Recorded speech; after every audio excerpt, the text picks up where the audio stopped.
Ils ne vont jamais accepter que quelqu'un de l'extérieur les instrumentalise pour détruire leur pays. Jamais un Africain ne pourra venir payer, séduire un homme politique ou une femme politique française et lui dire va déstabiliser la France. Ça va pas marcher. Si vous suivez l'actualité, vous avez sans doute vu ce reportage de France 24 il y a quelques mois sur les éveilleurs de conscience comme Nathalie Yambo et Kémy Séba. On le sait, on vous transmet l'information. Soyons méfiants, faisons attention, parce que ces gens-là ne sont pas les amis de notre autodétermination. Des gens qui vont constamment chez leur maître pour essayer d'attaquer des gens qui risquent leur vie pour la souveraineté, ce ne sont pas des gens qui veulent l'autodétermination. Sauvons l'Afrique.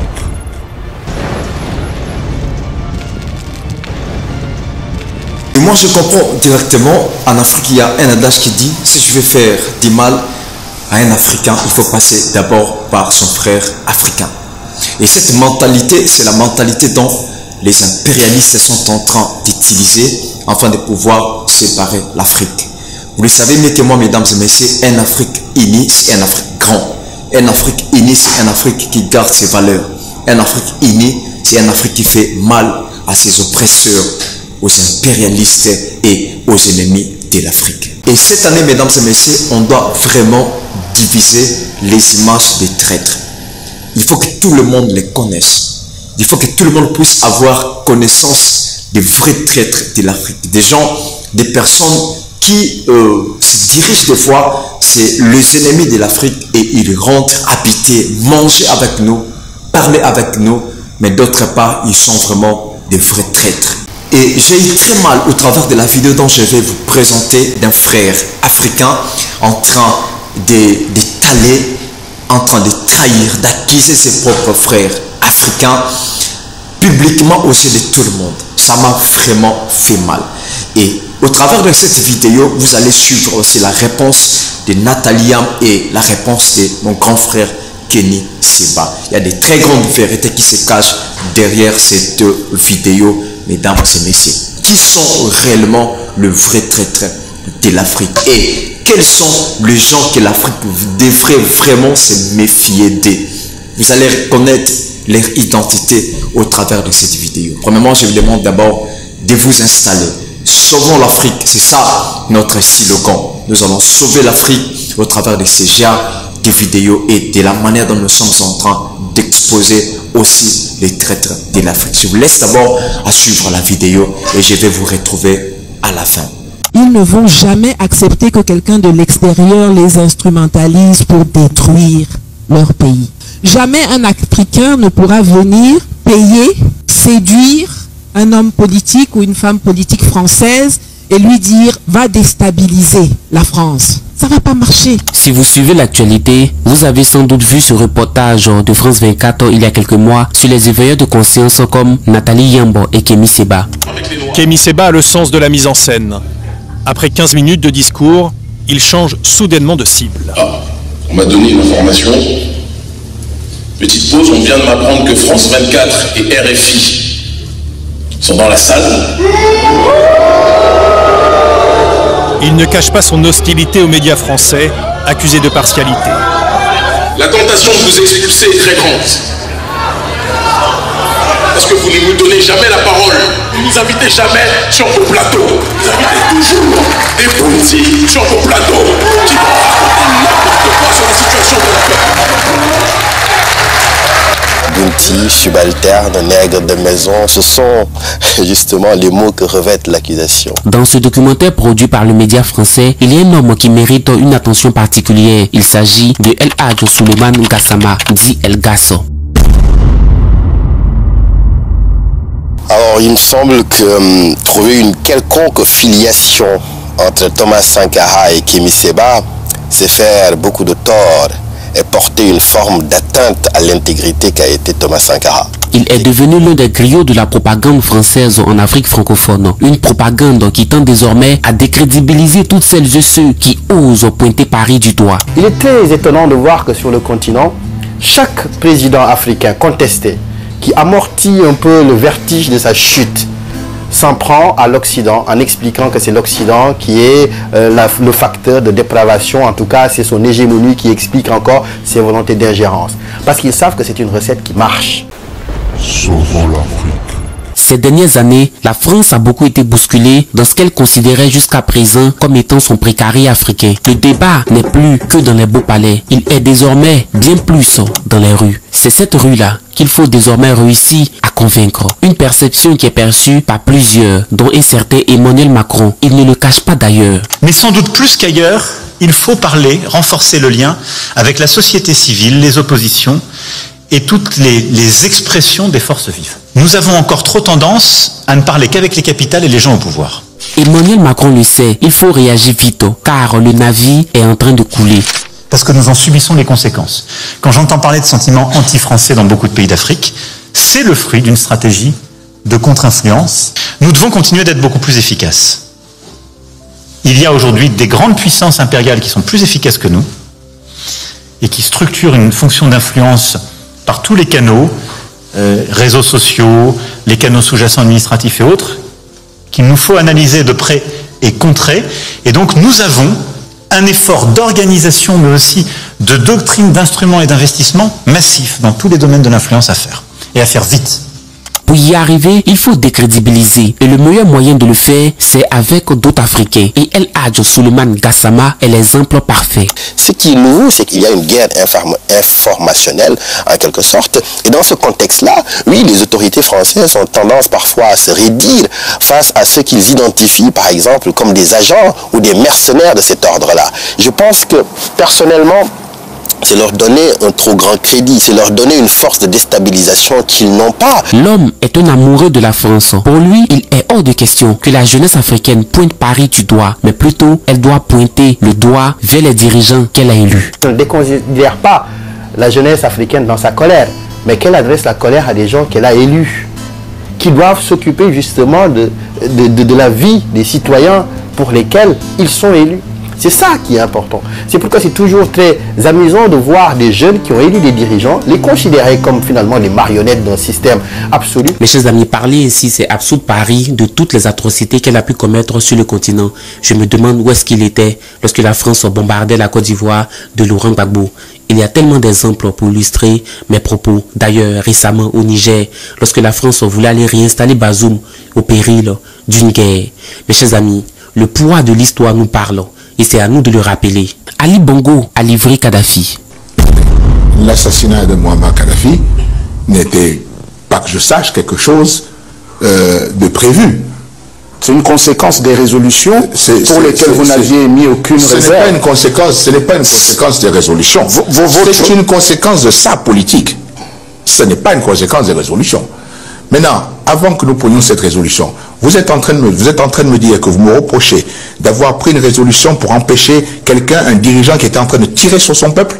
C'est ça que vous me reprochez? Abdoulaye Wade a également livré Kadhafi. D'abord, Kadhafi lui-même, qui m'avait fait contacter par son premier ministre. À quel moment précis? Ça, c'était au mois de mars 2011. Je n'ai pas voulu répondre parce que, de toute façon, pour lui, c'est perdu. J'étais à Dakar et je me préparais à venir ici en France. Et j'ai réfléchi dans l'avion.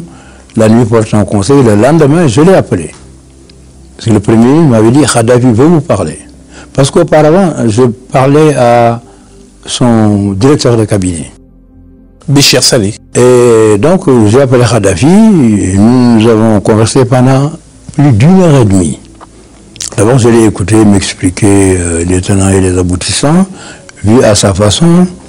Et l'essentiel de ce que je lui ai dit, c'est qu'il ne trouverait aucun Africain pour le défendre. C'est exactement ce que j'ai dit. Était-il persuadé du contraire? Non.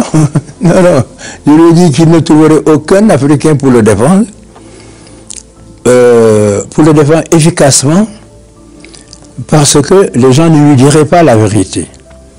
Mais que moi, j'allais lui dire la vérité, puisque je ne lui dois rien. Et ce ne sont pas ceux à qui il a fait quelque chose qui vont lui dire exactement ce qu'il en est. Moi, je lui dis, Kadhafi, l'Afrique ne te défendra pas parce que tu n'as rien fait pour l'Afrique. Ça aussi, ça paraît un paradoxe. Il y a des gens qui disent qu'il a beaucoup fait pour l'Afrique. Moi je dis il n'a rien fait pour l'Afrique. Même Jean Ping, président de l'Union africaine en ces temps-là, ne lésine pas l'Union africaine. Je n'entre pas dans les détails, mais je crois qu'ils avaient décidé de faire ce qu'ils voulaient faire.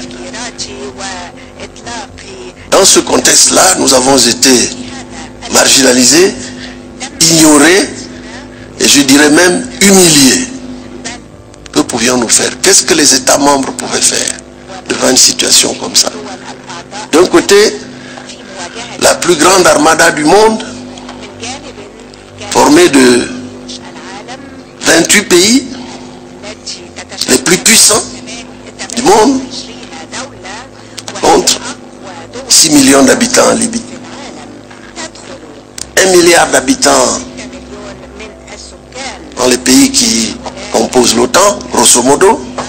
28 nations puissamment armées. Que pouvait-on faire? Et il y a beaucoup de gens qui ont peur de ça, de cette unité qui est en train de se concrétiser, de se tisser, de se concrétiser, non seulement dans les milieux culturels, sportifs, intellectuels, mais également dans les milieux politiques, économiques, militaires. Qu'est-ce que ça fait peur? C'est pas une révolution, c'est une évolution. C'est pas une révolution, c'est une évolution. Il faut qu'on sache qu'on est venu et qu'on a continuellement progressé. Et ce qui se passe est inéluctable, inarrêtable. Et je crois que pour chacun d'entre nous, ça doit être une inspiration. Alors souvent, on peut se poser la question de savoir comment, si au sein de nos propres pays, nous n'arrivons pas à nous unir, à nous trouver de l'amour en commun, un minimum républicain, je dirais, sur lequel on s'entend. Parce qu'on regarde autour de nous, on se dit, bon, chez ceux que nous combattons ou qui nous combattent, c'est selon. On voit qu'ils partent de l'extrême gauche à l'extrême droite. Ils ont toute une panoplie d'idéologies différentes, de points de vue différents. Ils s'agrippent sur les plateaux. Mais à la fin de la journée, ils sont d'accord sur une chose. Ils ne vont jamais accepter que quelqu'un de l'extérieur les instrumentalise pour détruire leur pays. En ce qui nous concerne, l'extrême droite et l'extrême gauche, là, ils sont tous d'accord. Quand il s'agit de l'Afrique, leur politique vis-à-vis de nous, ils sont tous d'accord. Jamais un Africain ne pourra venir payer, séduire un homme politique ou une femme politique française et lui dire « va déstabiliser la France ». Ça ne va pas marcher. Les États-Unis peuvent les menacer, les contraindre, c'est les barreaux là-bas pour eux. Mais ce minimum républicain où on sait qu'on n'attaque pas son prochain, qu'on n'attaque pas, qu'on ne se laisse pas instrumentaliser pour servir les intérêts des autres, c'est ce qui est en train de se mettre en place avec l'Alliance des États du Sahel et j'espère que c'est une inspiration pour tous. J'espère que ça nous fait réfléchir et que hommes politiques, femmes politiques, journalistes, parents, enseignants, étudiants, vendeuses, où que vous soyez, que vous ayez cette conception de l'unité. Je peux avoir une conception différente, mais je ne me laisserai jamais instrumentaliser pour aller à l'encontre des intérêts de mon peuple, de mon continent, de mon pays. C'est important. N'oubliez jamais, un peuple uni, jamais ne sera vaincu. Un peuple uni, jamais ne sera vaincu. Si ici, Nathalie est plus diplomate, Kémy Séba, lui, tire à boulet rouge sur le nouveau prophète français. La France-Afrique a compris qu'elle a perdu une bataille. On lui a mis une correction depuis un certain nombre de temps. Et donc, elle a compris la nécessité de trouver une autre option pour être capable d'essayer de rattraper le retard qu'elle a pris. Et donc, elle recrute des nouveaux visages, elle coopte des nouveaux gens, Succès Masra, dans un autre ordre d'idée, parce que c'est pas le même niveau, mais El Gaz, même si je mets pas Succès Masra très haut non plus, mais loin s'en fout. Mais El Gaz, qui est un Senghor 2.0, en beaucoup moins cher, un petit peu version Monoprix, ou version les marchés les plus les plus déconnectés du réel en tant que tel. Vous voyez, c'est un petit peu la logique de quelqu'un comme Elgas. Et il est important que on sache à quoi ces nègres de service vont servir. Nous, on le sait. On vous transmet l'information. Soyons méfiants. Faisons attention. Parce que ces gens-là ne sont pas les amis de notre autodétermination. Des gens qui vont constamment chez leur maître pour essayer d'attaquer des gens qui risquent leur vie pour la souveraineté. Ce ne sont pas des gens qui veulent l'autodétermination de notre population. D'accord? Et donc, il est important de connaître ces éléments-là, d'en prendre conscience. Ne commettons pas les mêmes erreurs. Encourageons celles et ceux qui osent en longueur de journée, au péril de leur vie, pour permettre à tout un chacun d'avoir certaines informations et de comprendre un certain nombre de choses qui pourraient éventuellement impacter l'avenir de notre continent. Il est aussi important de dénoncer toutes celles et ceux qui s'entravent vers cette perception. Il est évident qu'il y aura toujours des points qui nous divisent, mais le plus important, c'est de réussir à les laver en famille, puis corriger et avancer ensemble. J'espère vous lire très prochainement. Il était nécessaire de réarmer la diplomatie. Nous avons, ce faisant, remis des moyens, mais aussi permettre, ce faisant, de prendre en charge des enjeux nouveaux, l'influence, la communication. Et si on cède aux arguments inadmissibles de cette alliance baroque des prétendus panafricains avec les néo-impérialistes, on vit chez les fous. Voilà, je crois que vous avez suivi la vidéo, mesdames et messieurs. Moi, personnellement, je me demande si les frères viennent de quelle planète, si vraiment il a passé son temps dans la planète Terre. Est-ce qu'il a habité avec nous? Est-ce qu'il a mangé avec nous? Est-ce qu'il vient vraiment de cette terre? Où était-il lorsque la France bombardait la Côte d'Ivoire? Où était-il lorsque la France soutenait les criminels, les rebelles au Mali? Où était-il lorsque la France était contre la Sahel? Où était-il lorsque la France a tué Kadhafi? Où était-il lorsque la France soutenait? Quand je parle de la France, je parle de la politique française. Où était-il lorsque la politique française soutenait les M23 pour pouvoir attaquer la République démocratique du Congo? Où était-il? Mesdames et messieurs, c'est le temps de dire non aux certains frères corrompus. Je suis déçu de ta position étant un frère africain. Et cette année, nous allons diviser, j'allais dire, nous allons diviser les images des frères traîtres d'Afrique. Merci de pouvoir suivre cet élément, mesdames et messieurs. C'était ton frère Jacques Nkana. Et je te donne rendez-vous à la prochaine occasion. Merci. Le Congo ne tombera jamais.